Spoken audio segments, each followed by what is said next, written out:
మామిడికాయ పచ్చడి పెడుతున్నామండి రోజు.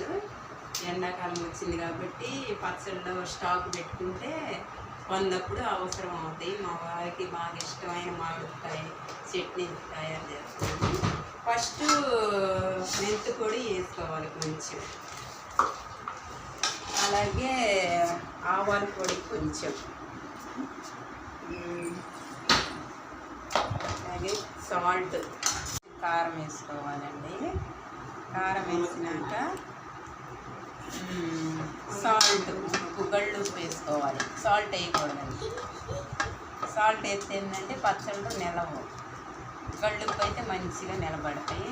అలాగే వెనకటి కాలంలో మత్తగారు ఇచ్చారండి గాడి, అందుకని బాగా టేస్ట్గా ఉంటుంది.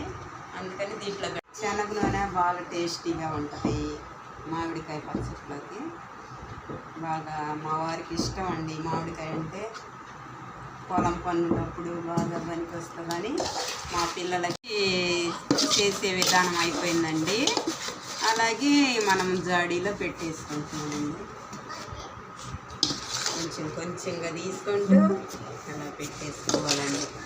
స్టాక్ ఉండే పచ్చళ్ళు కాబట్టి జాగ్రత్తగా పెట్టుకోవాలి. ఇలా పెట్టేసుకోవాలి. మాగేటువంటి టేస్ట్ వస్తుందండి చట్నీ.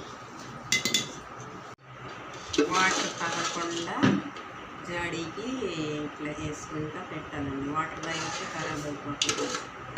టేస్టీగా ఉందా లేదా అని ఇప్పుడు మళ్ళీ కొంచెం తింటాము, మా పిల్లలు చూస్తాము అని అన్నారండి.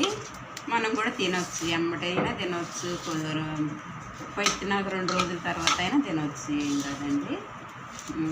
అయిపోయిందండి. అలాగే మిగిలిన గుజ్జుతో పాటు కొంచెం అన్నం పెట్టి తప్పమ్మా అన్నాడు మా అల్లుడు.